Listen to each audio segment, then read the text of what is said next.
rendimos a ti. Nos rendimos para tus propósitos. Aquí estamos, Señor. Aquí estamos, Señor. Heme aquí, Señor, envíame. Si te puedo servir, aquí estoy. En tus manos, Señor, como el barro soy, para que me hagas a tu imagen. Tómame, yo lo haré, te obedeceré, sin reservas ni condiciones te serviré. Yo lo haré, te obedeceré, sin reservas ni condiciones te serviré.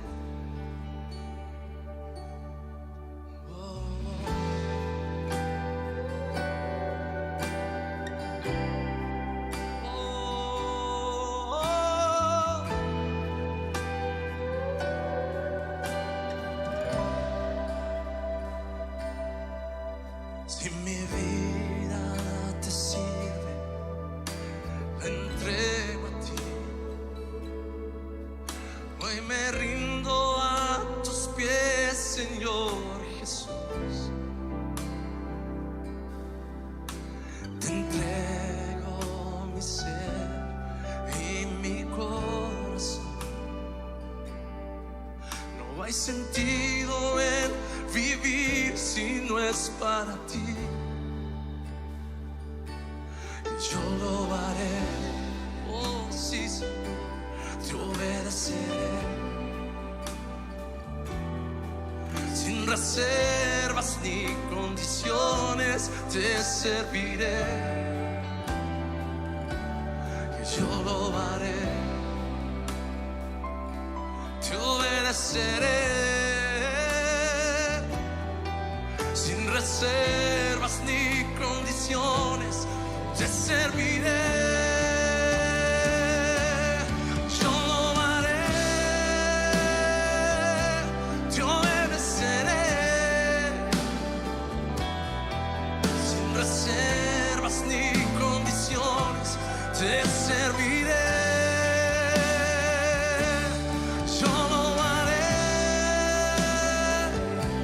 te obedeceré,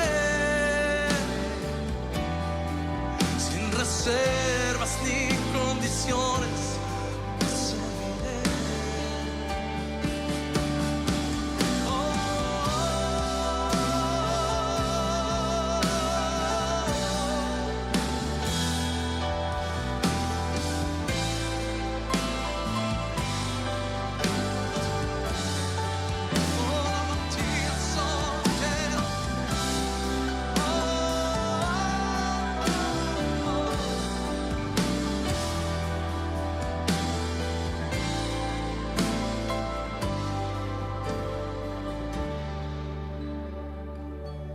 Yo lo haré, te obedeceré, sin reservas ni condiciones te serviré. Yo lo haré, te obedeceré, sin reservas ni condiciones te serviré.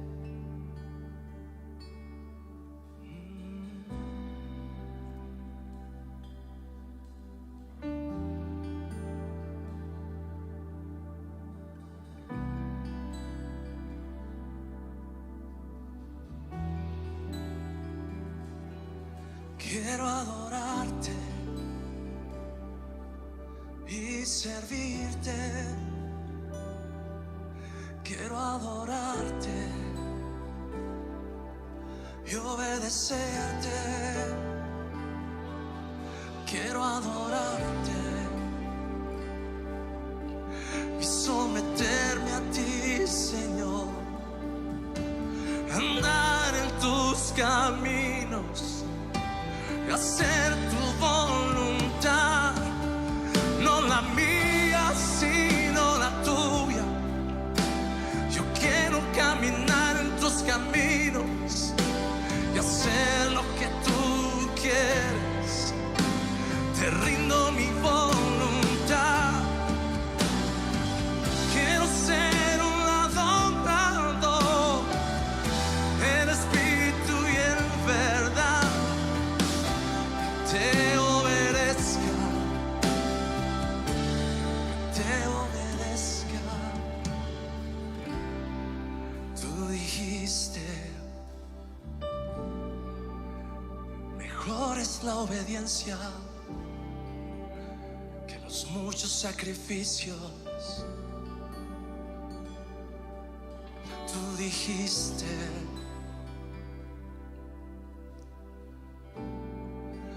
corazón humilde, corazón entregado, es agradable a ti, Señor. Yo quiero ser un adorador que te adore en espíritu y en verdad. Yo rindo a tus pies todos mis planes, todos mis proyectos, todo lo que soy. Hágase tu voluntad, aquí en la tierra como en el cielo. Hágase tu voluntad en mi vida, Señor. Hágase tu voluntad aquí en la tierra. Muy buenas noches, estimados hermanos. Es un gusto para mí estar con ustedes una vez más el día de hoy, compartiendo la palabra de Dios. Le agradezco a nuestro querido pastor por la oportunidad que me permite de estar compartiendo y de predicar el evangelio. Y también agradezco al Señor Jesucristo porque siempre nos capacita y nos mantiene en perseverancia para poder estudiar su palabra y conocerle más a través del estudio bíblico. Antes de empezar el tema de hoy, quisiera recordarle que nos visiten los videos en sus redes sociales, en Facebook y en YouTube, y que comparta los videos con sus amigos en sus redes sociales. Si tiene alguna petición, escríbalas en los comentarios. Queremos saber de usted, queremos orar por usted, por favor. Y si tiene la oportunidad de ir, el templo ya está abierto, reserve un espacio, vaya al primero o al segundo servicio como le quede mejor. Las puertas del templo están abiertas para que usted nos visite y podamos compartir juntos todos en armonía como hermanos en Cristo. El día de hoy seguimos con la misma temática de la semana pasada y vamos a comparar a dos personajes que están en la Biblia, en los cuales, como dijimos en el estudio de la semana pasada, queríamos encontrar todo lo referente al carácter de Cristo en lo que estas dos personas hicieron y en cómo el Señor desarrolló en ellos su misericordia, y también cómo podemos ver en la vida de estos personajes nuestro carácter humano, nuestro carácter y nuestra naturaleza falible, pecaminosa, ¿verdad? Y qué podemos aprender de ellos para poner en práctica en nuestras vidas y de esta manera agradar a Dios. Repito, como lo hicimos la semana pasada, los personajes en la Biblia no están para que nosotros querramos hacer lo mismo que ellos hicieron en términos de acciones puntuales, ¿es cierto? Josué, por ejemplo, le dio 7 veces vuelta a la ciudad de Jericó. Esa actividad no está ahí para que nosotros querramos replicar esa misma actividad dándole 7 vueltas a una casa o a un vehículo, como generalmente lo hacen. Al contrario, esa actividad o esa parte está puesta en la Biblia para que nosotros podamos entender el poder y el carácter poderoso de nuestro Dios y la necesidad que como humanos tenemos de Dios en las situaciones que nosotros creemos que son imposibles o los difíciles que tenemos en nuestras vidas para poder agradarle. Así entonces, bajo esa perspectiva, vamos a tratar la historia de estos dos personajes que traigo hoy a estudio bíblico para que juntos podamos comprender a la luz de la palabra cuáles son las características que el Señor espera que tengamos utilizando como ejemplo a estos personajes y cómo podemos ver el carácter de Cristo en la vida de estos dos personajes. Así que hoy vamos a hablar puntualmente de dos personas que inician, uno inicia el proceso y el otro termina el proceso, o uno, mejor dicho, inicia el ciclo y el otro termina el ciclo. Y estamos hablando de Josué y de Sansón. Josué es quien inicia el ciclo de la conquista, por así decirlo, y de todo lo suscitado en la vida de los israelitas en la tierra prometida. Y Sansón, digamos, da un cierre a todo lo que sucede hasta el último juez, que es Samuel, y luego el primer rey, que es Saúl. Entonces vamos a ver ese como ciclo que hay al inicio con Josué y al finalizar con Sansón. Como lo hemos venido diciendo, como lo dije la semana pasada y como si usted ha estado conmigo en las prédicas de los domingos, hemos venido diciendo que el pueblo de Israel, desde que entra a la tierra prometida, desde Josué hasta llegar a Sansón y Samuel, acto seguido Samuel, el pueblo de Israel viene en una espiral decadente. La cultura, la identidad religiosa del pueblo de Israel, la consagración, la identidad consagrada que del Señor había formado del pueblo de Israel durante su traspaso en el desierto, esa identidad se ve afectada, esa cultura se ve afectada en una decadencia pecaminosa desde el inicio de la conquista de la tierra prometida con Josué hasta el finalizar el libro de Jueces con el último de los jueces descrito ahí, que es Sansón. Vemos una decadencia total en la cultura consagrada del pueblo de Israel. Hay pecado, hay maldad. De hecho, el libro de el libro de Jueces empieza con acciones de la conquista, pero uno de los versículos que más predomina, o una de las palabras que más predomina en el libro de Jueces es: en ese tiempo cada quien hacía lo que le parecía correcto ante sus ojos. Había una total decadencia, había una total relatividad en el pueblo de Israel, como estaba diciendo anteriormente, la identidad de consagración que Dios le había dado al pueblo de Israel, basándose en sus leyes, basándose en su escogencia, en la santidad del pueblo de Israel, se ve totalmente perdida cuando se pierde la conexión entre Dios y el pueblo. Entonces, para hablar de estas dos personas, para hablar de Josué y de Sansón, tenemos que hablar primero del contexto en el que cada uno se encuentra. Josué es una persona que ha salido de Egipto. Dice la Biblia que una de sus primeras apariciones es en Éxodo 33. Dice la Biblia que Josué no se separaba de Moisés. Josué iba con Moisés como su asistente, como su escudero, como su fiel aliado. Josué iba detrás de Moisés. Para ese entonces Josué todavía se llamaba Oseas. Vamos a hablar un poquito de eso más adelante, pero si lo queremos poner en contexto, Josué es uno de los que sale de Egipto, es uno de los que vive los 40 años en el desierto y es uno de los únicos dos que entra a la tierra prometida, hace lo que tiene que hacer en la tierra prometida y es uno de los primeros jueces de Israel. O sea, no como tal lo han nombrado como juez, pero dice la Biblia que durante el tiempo de Josué hubo una paz en la tierra de Israel, hubo el recordatorio de la identidad y de la consagración del pueblo de Israel, a pesar de que ya en la época de Josué se veían algunas cosas un poquito extrañas con respecto a las tribus de Israel. Sin embargo, el pueblo de Israel en ese tiempo, la mejor época que pudieran haber tenido fue la época de Josué. Con respecto a Sansón, Sansón es el último de los jueces antes de llegar a Samuel. Samuel realmente fue el último de los jueces del pueblo de Israel, pero Sansón fue el último de los jueces levantado y el último que se habla en el libro de Jueces. Sansón es parte de la tribu de, si no estoy mal, de Benjamín o de Leví, no recuerdo muy bien, pero Sansón es uno de los nazareos que Dios ha elegido para su pueblo. Sansón ha sido levantado como juez, como uno que habría de librar al pueblo de Israel de la opresión de los filisteos.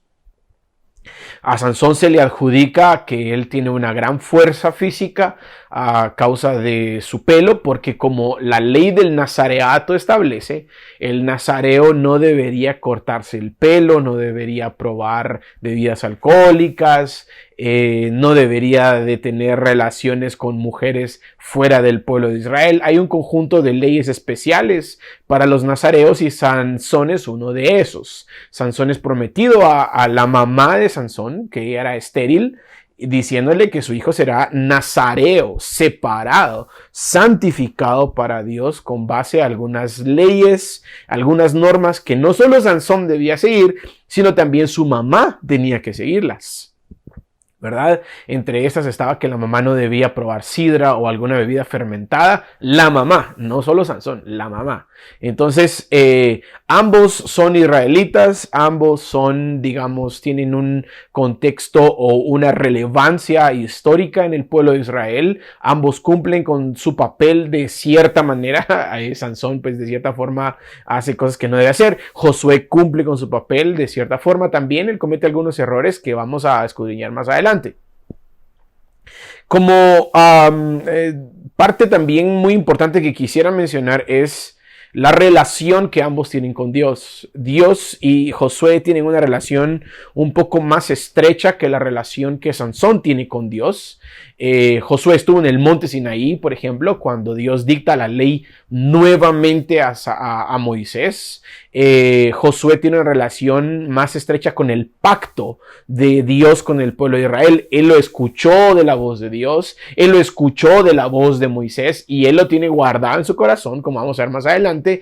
En su último discurso, Josué, en el capítulo 24 de Josué hace un recordatorio del pacto que Dios tiene con Israel y les recuerda a los israelitas la obediencia y la lealtad a dicho pacto.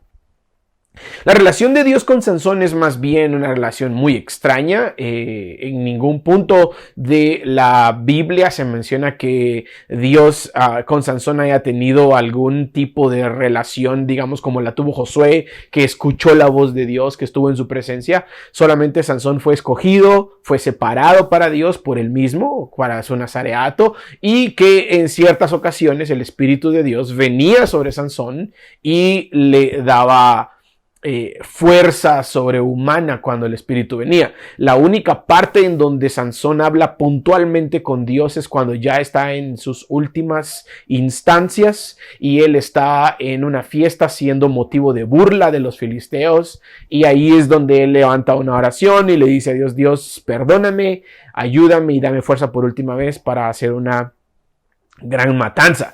De hecho, aquí vamos a ver algo del carácter de Dios y su soberanía, lo vamos a ver más adelante, pero esa es la relación que ambos tenían con Dios. Uno la tenía bien de cerca, uno tenía conocimiento pleno del pacto, el otro ya estaba, como dijimos anteriormente, en el fin del ciclo de los jueces. El pacto con Dios estaba totalmente olvidado, estaba relegado, ya casi nadie recordaba las palabras de Dios, ya casi nadie recordaba ese pacto y por ende casi nadie lo obedecía.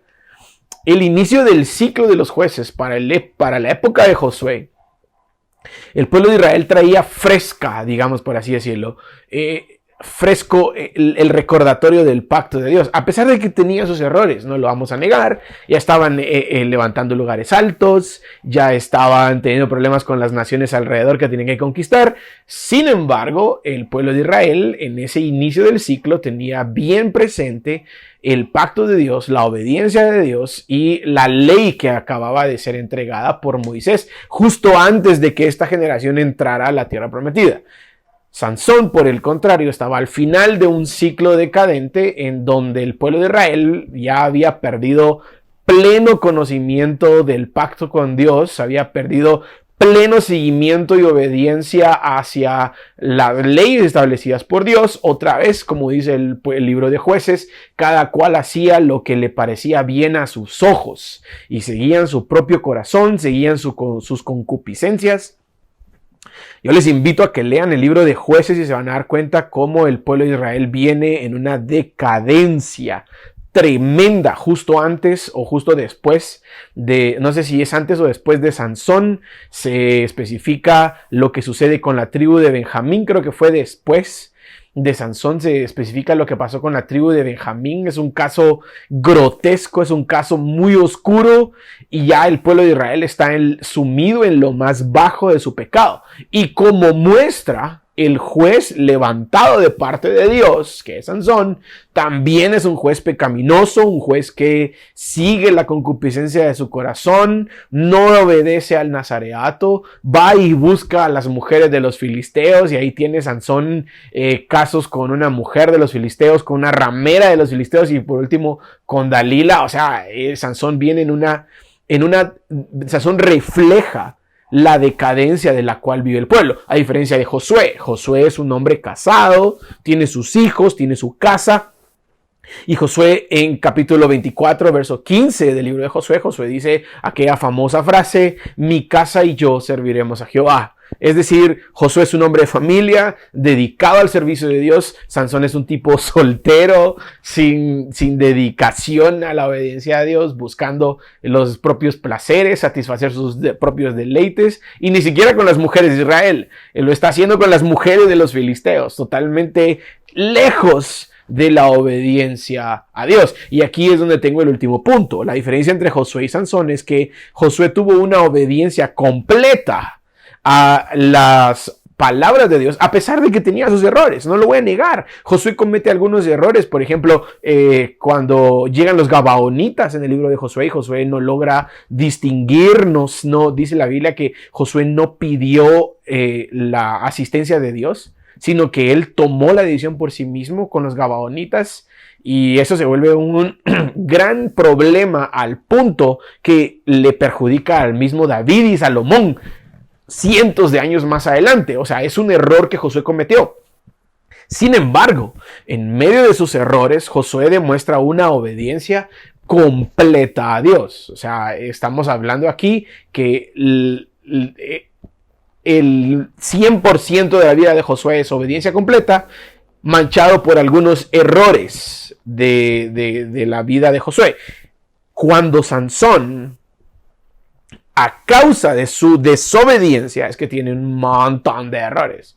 Sansón hace un montón de cosas con los filisteos, seduce, o mejor dicho, ¿cómo podríamos decir esto? Tienta demasiado a los filisteos, confiándose en su propia fuerza, confiándose en su propia valentía, en su propio valor. Sansón los tienta demasiado. Y no es porque él sea una persona que reconoce lo que Dios le ha dado. Es una persona que, al contrario, reconoce su propia valía, y por eso va y tienta, o mejor dicho, flirtea con los filisteos, al punto que se acuesta con sus mujeres, se mezcla con ellas. Entonces Sansón demuestra, a raíz de todo esto, demuestra una obediencia parcial. Ahora, hablemos de Sansón y de Josué en términos ya de cómo se desarrolla su vida. Hemos visto algunos puntos de ellos, como el contexto, su relación con Dios, cómo es que cada uno interviene en el ciclo de la decadencia pecaminosa del pueblo de Israel. Pero también vemos la obediencia completa de Josué con su obediencia parcial.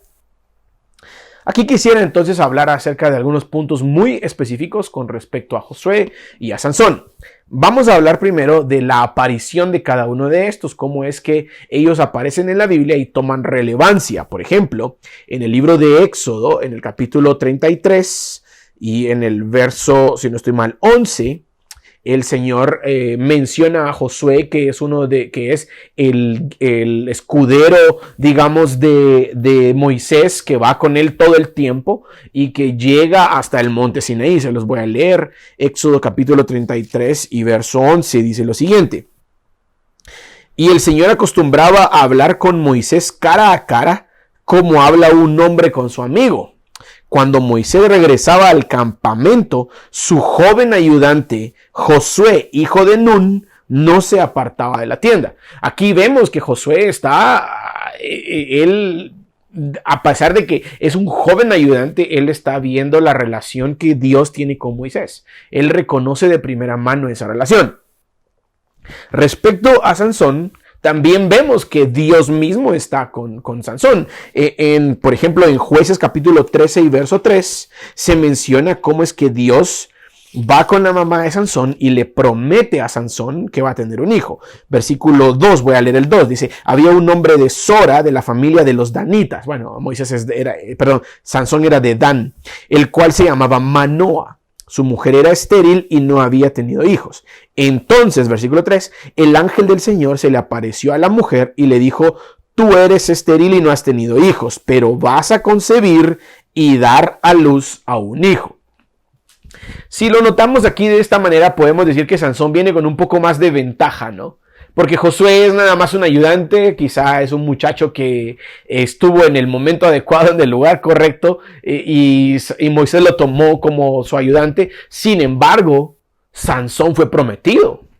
Sansón es anunciado a su madre, una madre estéril. Cualquiera podría decir que Sansón habría de tener una mejor carrera ministerial que Josué. Josué era solo un muchacho que seguía a Moisés a donde quiera que él iba. Sansón, por el contrario, fue prometido. O sea, la mamá de Josué no recibió una visita de parte del Señor para decirle que iría a tener un hijo.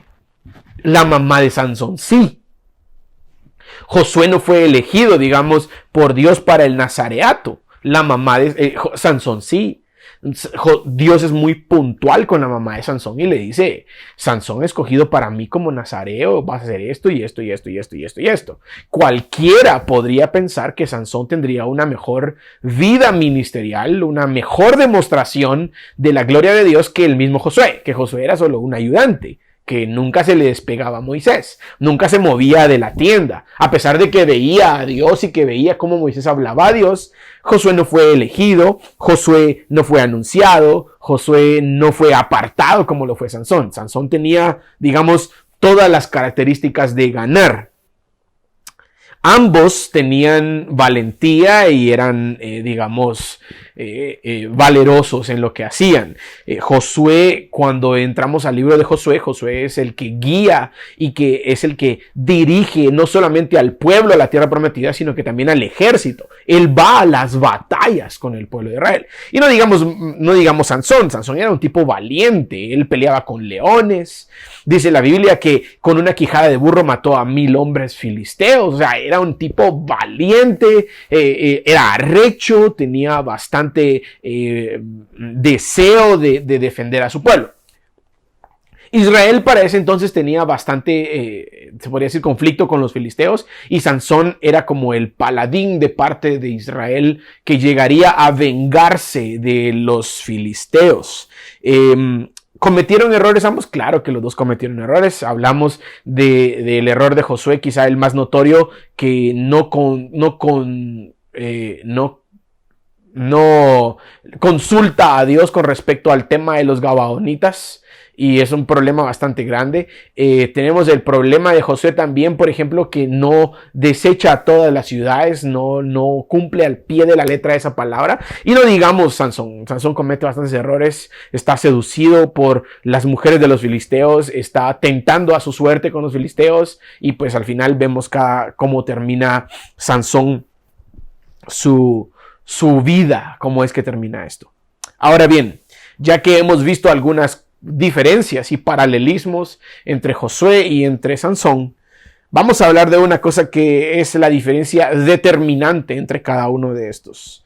La diferencia determinante entre Josué y entre Sansón puntualmente es la relación con Dios. La relación con Dios es el detonante o el factor más importante que hay entre la diferencia entre uno y el otro. Josué conocía a Dios del monte Sinaí. Él conocía los truenos, él conocía los relámpagos, él conocía la ira de Dios. Él había visto a un Dios que había hecho grandes proezas en el desierto por el pueblo de Israel, y no digamos un Dios que hizo proezas por ellos en la conquista de la tierra prometida, lo de Jericó, lo de las piedras que caen, las avispas, el sol parándose y la luna deteniéndose en pleno día. O sea, Josué había visto a un Dios poderoso, mientras que Salomón no había conocido nada de Dios.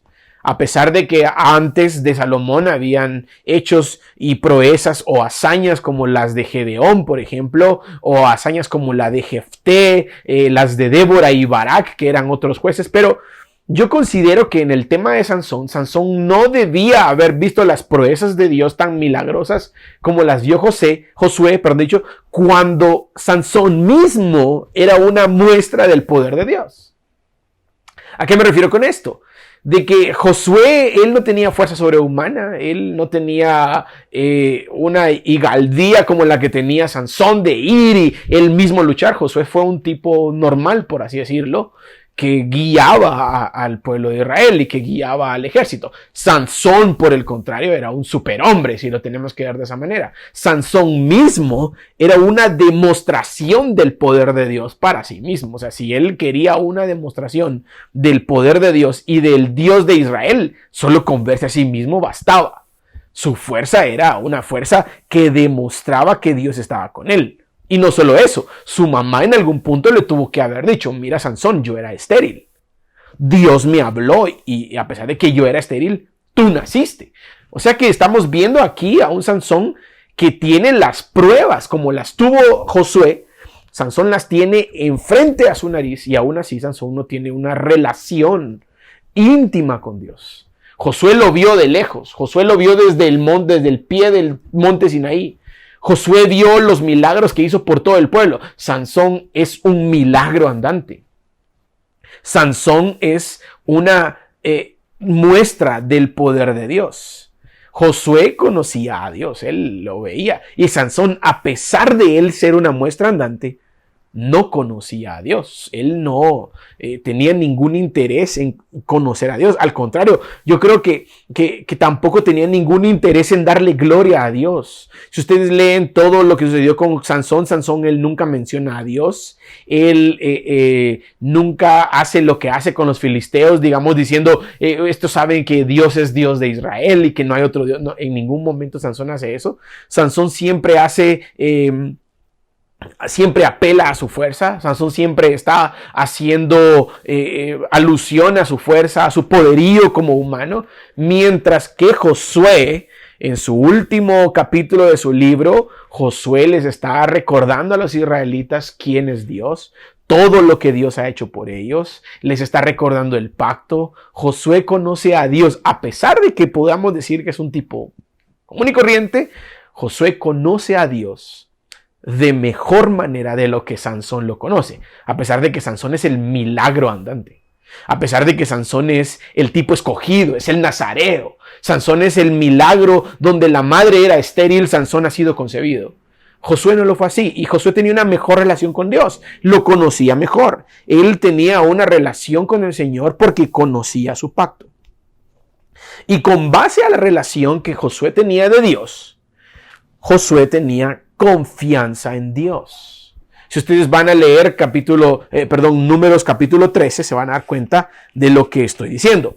Número 13 lo hemos estudiado con antelación, hemos hablado que este es el capítulo de los 12 espías en la tierra prometida, y ustedes van a ver en el capítulo 13, en el versículo 30, Caleb y Josué le dicen al pueblo: debemos subir y tomar posesión de ella, porque sin duda la conquistaremos. O sea, Josué y Caleb, ellos son los únicos que tienen la confianza en Dios. Él tiene la confianza en Dios porque él ha visto a Dios desde el pie del monte, y aún así dice, ¿cómo no va a estar? Ahora, aquí quiero que tomemos algo puntual en este punto. En Números 13, Josué y Caleb no han visto todas las proezas que Dios ha hecho en la tierra prometida, y aún así confían en él. Aún así le dicen al pueblo: no, vamos. Dios está con nosotros. No desfallezcamos, confiemos en Dios. Josué y Caleb son esa voz como la de los pastores en estos tiempos que le están diciendo a la iglesia constantemente: confiemos en Dios, mis queridos hermanos. Busquemos a Dios. Él es de fiar. Él nos llevará y nos devolverá con la victoria. Él nos llevará y nos traerá con el botín de regreso. Josué y Caleb son esa voz que conocen a Dios y por lo tanto tienen confianza en Él. Y porque tienen confianza en Él, logran transmitir esa confianza a los demás.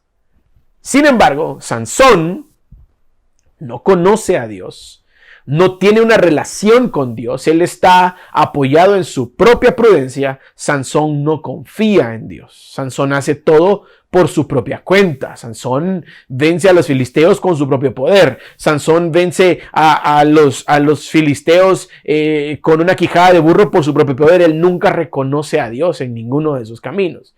Por eso llega hasta donde llega al final en donde ya le han sacado los ojos. Él solo sirve para darle vuelta a una piedra en un molino y ya llega a un punto de decadencia total en donde Sansón ya lo sacan para ser motivo de burla en una fiesta de los filisteos y él ahí está en esa fiesta. ¿Y qué dice Sansón en esa última parte? Sansón no dice: Señor, para demostrar que haya un Dios en Israel o para demostrar que tú eres realmente Dios, por favor, haz esto, haz lo otro. Sansón no dice eso. Sansón lo que está diciendo, se los voy a contar acá. En el capítulo 16, Sansón le dice, en el versículo 28 dice la siguiente cosa. Dice: entonces Sansón invocó al Señor y le dijo: Señor Dios, te ruego que te acuerdes de mí y te suplico que me des fuerza solo esta vez, oh Dios, para vengarme ahora de los filisteos por mis dos ojos.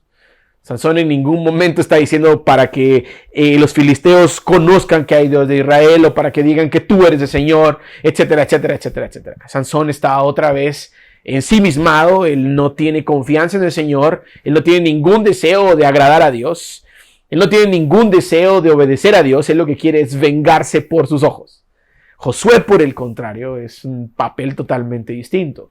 Josué en cada punto le da gloria a Dios por lo que está haciendo. De hecho, en el libro de Josué, en el famosísimo pecado de Acán en Jericó, cuando el pueblo va a Jericó y Acán roba unas telas y un botín y lo esconde, y a la siguiente batalla contra un pueblo pequeño que se llama Ai, el pueblo de Israel pierde. Josué lo primero que hace es endechar y él va con Dios. Él no dice nada con respecto a sus propias fuerzas. Ay, somos un pueblo pequeño, ¿no? Él dice: Señor, ¿qué está pasando? Él ya había aprendido de consultar a Dios y tenía que seguir consultándolo. Y lo primero que hace: Señor, ¿qué está pasando? Y Dios le habla y le dice: vas a hacer esto, vas a hacer lo otro, y vas a encontrar quién es la causa del pecado. A diferencia de Sansón. Sansón está pensando en sí mismo, él está pensando en sus ojos, en vengarse por sus ojos, ¿verdad? Es una cosa tan notoria la falta de confianza que Sansón tiene hacia Dios. Él no confía en él, se apoya en su propia prudencia, se apoya en su propia fuerza, se apoya en sus propios caminos. Como dice el rey Salomón en Proverbios: confía solo en el Señor y no te apoyes en tu propia prudencia. Reconócele en todos tus caminos y Él enderezará tus veredas. Creo que antes de que Salomón escribiera ese versículo, Josué ya lo sabía. Él sabía que su Dios estaba con él y que él debería de reconocerlo en todos sus caminos.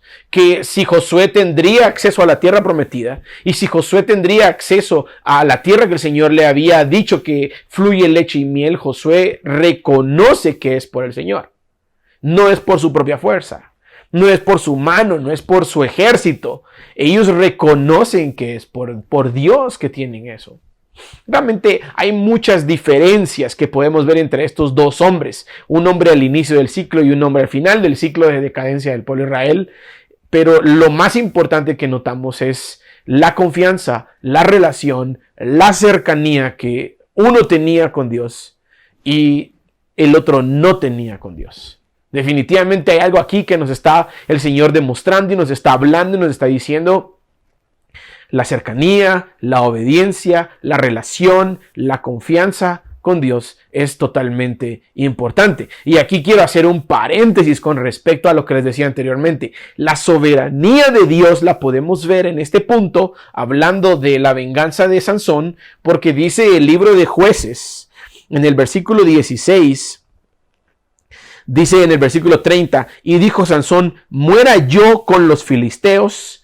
Y se inclinó con todas sus fuerzas y el edificio se derrumbó sobre los principales, sobre los príncipes y sobre todo el pueblo que estaba en él. Así que los que mató al morir fueron más que los que había matado durante su vida. Aquí lo que yo puedo ver y lo que está a simple vista es la soberanía de Dios. Dios logra juicio contra los filisteos, aún con un hombre ensimismado, aún con un hombre que no confía en él. Dios logra aún así matar más filisteos de lo que Sansón pudo haber hecho en su vida. ¿Qué estaba diciendo acá? En el último momento en el que Sansón ya da por perdido todo y reconoce que ha cometido un error, que se está arrepintiendo, no sabemos si se está arrepintiendo o solamente se está remordiendo o solamente está compungido, pero en ese último momento Dios aún así utiliza a Sansón y logra matar más filisteos de todo lo que Sansón pudo haber matado en la vida. ¡Qué soberano es nuestro Dios! Utiliza todo a su favor, utiliza todo para su gloria, utiliza todo para su propósito, utiliza todo para Él ser glorificado en lo que nosotros hacemos. Es un paréntesis que digo, pero ven con ustedes, el carácter de Dios es demostrado en estas situaciones. Dios es soberano, Dios es todopoderoso, Dios está al control de las cosas, su providencia y de su voluntad, no hay nada que escape de ellas. Dios está al tanto, aún en medio de una vida tan ensimismada, tan pecaminosa, tan desobediente como la vida de Sansón o como nuestras vidas. Él está ahí. Otra gran diferencia que podemos notar entre Sansón y Josué es el apego a la obediencia al pacto que ambos tenían. Josué, antes de morir, en el libro de Josué, capítulo 24, 23 y 22, Josué da 2 discursos. Y en los 2 discursos, Josué les dice lo mismo al pueblo de Israel: vamos a obedecer el pacto que tenemos con Dios. Todo el pueblo de Israel en el último capítulo hace un pacto y se vuelven testigos de sí mismos a favor de este pacto, diciendo: sí, vamos a obedecer, pero Josué conoce al pueblo y les dice el famoso versículo de Josué, ¿no? Josué 24:15. Ustedes escojan a quién van a servir, si a los ídolos que sirvieron sus padres o al Dios real, pero mi casa y yo serviremos a Jehová. Josué tenía un total apego al pacto y a la obediencia a lo que Dios les había mandado, a diferencia de Sansón. Sansón no tenía ese apego al pacto, quizás se le había olvidado, quizás no sabía muy bien cuál era el pacto que Dios tenía con Israel. Ya habían pasado varios cientos de años entre Josué y Sansón y quizás Sansón no recordaba nada de ese pacto, mucho menos lo sabía y mucho menos lo iba a obedecer. Ahí hay una gran diferencia. Hay un apego a la obediencia y hay un olvido total, hay un desapego total a la identidad, al pacto, a la obediencia de Dios a través de sus leyes. Y a diferencia de esto podemos ver cómo es que Josué muere viejo. Él muere grande ya, él ya es una persona que joven empezó con Moisés, no sabemos qué edad tenía cuando comenzó con Moisés, pero así podemos saber que pasó 40 años en el desierto y cuando llega a la tierra prometida, Josué tiene más de 40 años ya. Ya es una persona grande cuando toma la empresa de introducir al pueblo de Israel en la tierra prometida y muere quizá unos 40, 60 años después. Josué sin mucho vivió unos 100, 120 años. A pesar que en la Torre de Babel Dios ha establecido diciendo: ya los hombres están viviendo mucho, vamos a establecer que los hombres vivan solo menos años o 120 años, no recuerdo. A pesar de que Dios ya había establecido que el hombre viviría menos, Josué vive bastante a causa de su obediencia, a causa del apego al pacto, a causa de la confianza en Dios, a causa de su relación con Dios, a causa de conocer a Dios. Sansón, por el contrario, muere joven.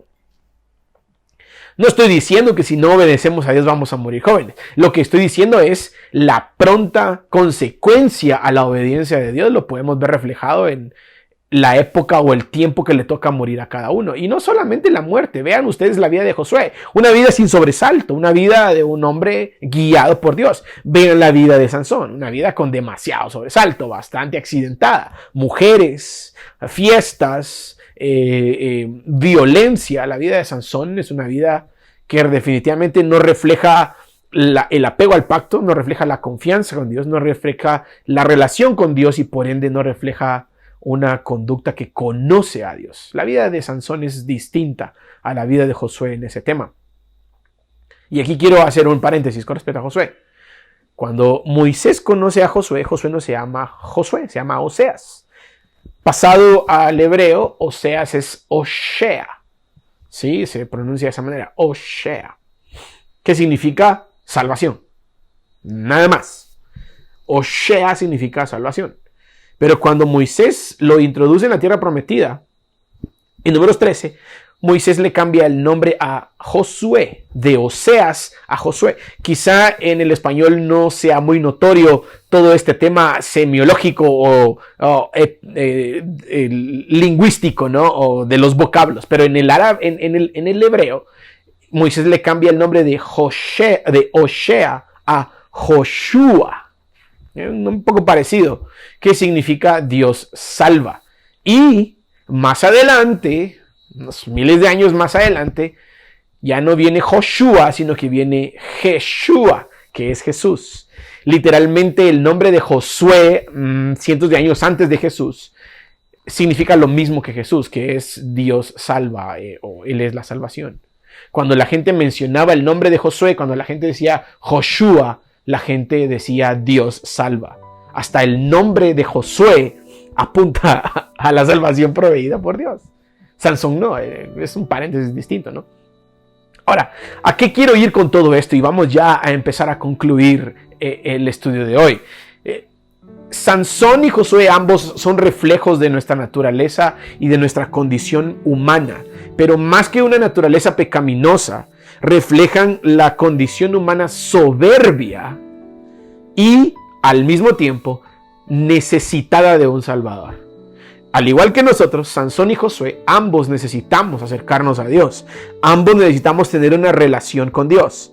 Al igual que Sansón y que Josué, nosotros también necesitamos tener una relación con Él, necesitamos tener confianza en Él porque nuestra vida es pecaminosa y solo tiene un fin, y es un fin de muerte. Al contrario de Sansón, Josué lo reconoce, conoce su condición humana, reconoce la necesidad que tiene de Dios, lo reconoce en todos sus caminos y entonces la naturaleza de Josué, a pesar de que es pecaminosa, a pesar de que es una naturaleza en necesidad de un Salvador, la naturaleza de Josué es tomada con humildad delante de Dios. Y Dios, por esa humildad, no desecha a Josué, al contrario, obra para bien con él, a diferencia de Sansón. Sansón en ningún punto refleja una humildad a pesar de la necesidad que tiene de Dios. Hasta de último Sansón dice: Señor, acuérdate de mí. Pero ya era de último, ya era demasiado tarde. Eso es una enseñanza grande para todos nosotros. Es mejor vivir constantemente con la cabeza gacha delante de Dios a que lleguemos al último momento donde ya no podamos hacer nada y ahí buscarle y esperar que Dios se acuerde de nosotros y que tenga misericordia de nosotros. Sansón tiene una vida en donde solo ve a Dios como el proveedor de su fuerza, ¿no? Solo lo ve así. Él no lo ve como un señor, no lo ve como el que lo escogió para ser su nazareo, no lo ve como el que hizo el milagro de su madre para concebirlo en la esterilidad. Él solo lo ve como la fuente de su fuerza. Y muchos de nosotros vemos a Dios de la misma manera. No lo vemos como nuestro Señor, como el digno de la alabanza, como el 3 veces santo, como hablábamos el domingo. No lo vemos de esa manera. Solo lo vemos como la fuente de nuestra vida. Gracias a Dios tenemos trabajo, gracias a Dios tenemos comida, gracias a Dios hay alimento, gracias a Dios, pero nunca llegamos a reconocerle a Él que Él es el Dios del Sinaí, como Josué lo vio en el Sinaí, en toda su majestad, en toda su gloria, en todo su poderío. Por eso es que para Josué era más fácil agachar la cabeza que para Sansón. Para Sansón solamente era un proveedor de fuerza. Para Josué, Dios era un Dios en toda su majestad. Entonces quiero terminar con esto. 2 cosas. Como humanos, mis queridos hermanos, debemos reconocer nuestra posición pecaminosa y necesitada de un Salvador. Necesitamos de un Salvador. No seamos soberbios. No veamos a Dios nada más como la fuente de todo lo que poseemos. Él es nuestro Dios. Él es el único que nos puede rescatar. Él es el único que nos puede liberar. El único que nos puede redimir. El único que le puede dar sentido a nuestras vidas. Él es el único. No hay nadie más en ese sentido. Y como punto número 2, reconozcamos que Él es un Dios todopoderoso. No lo veamos como nada más el que provee. Ay, sí, primero Dios. Gracias a Dios. A veces ni lo tenemos en cuenta en nuestro día a día. Él es un Dios todopoderoso. Él es rayos. Él es relámpagos en un monte. Él es voz de estruendo. Él es voz poderosa. Él es Dios celoso. Él es Dios justo, misericordioso. No solamente es el motivo de los bienes que tenemos o la fuente de las cosas que tenemos.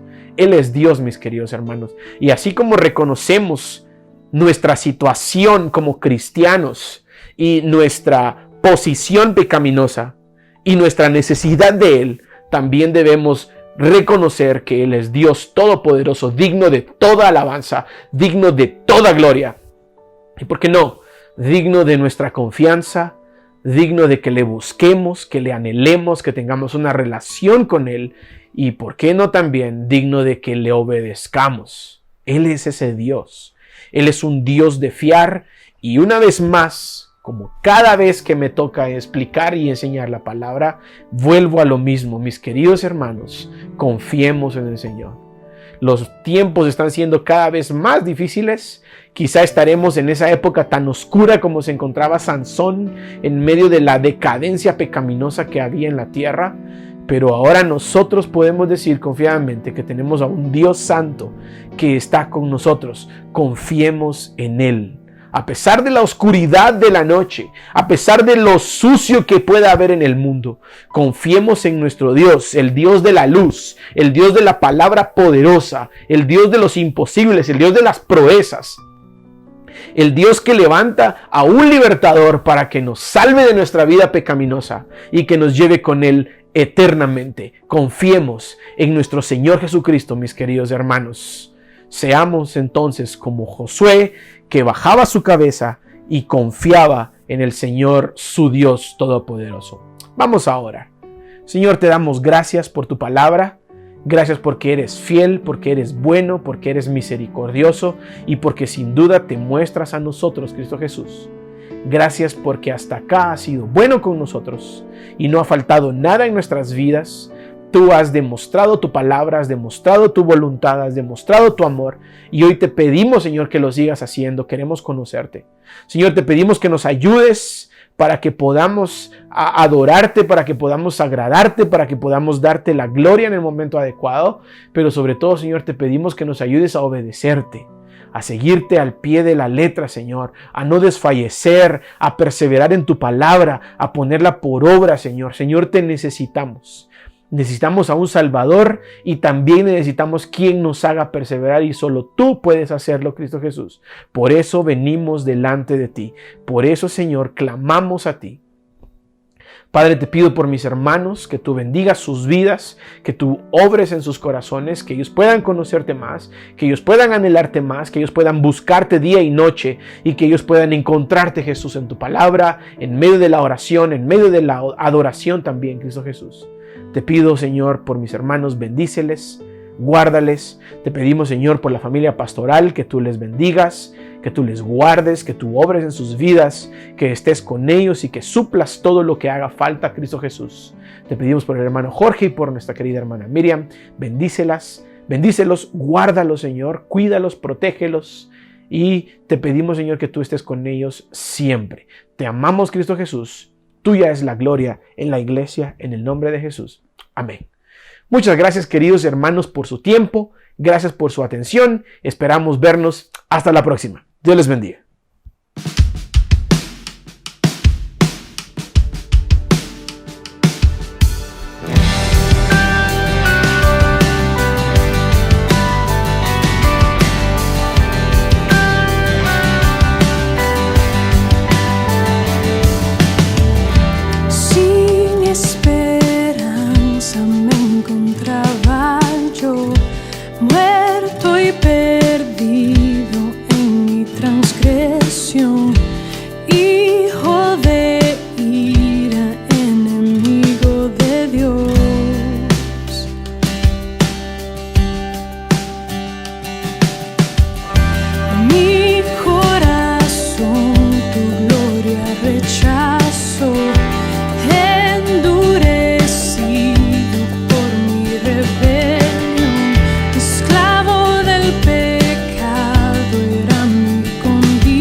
bendición.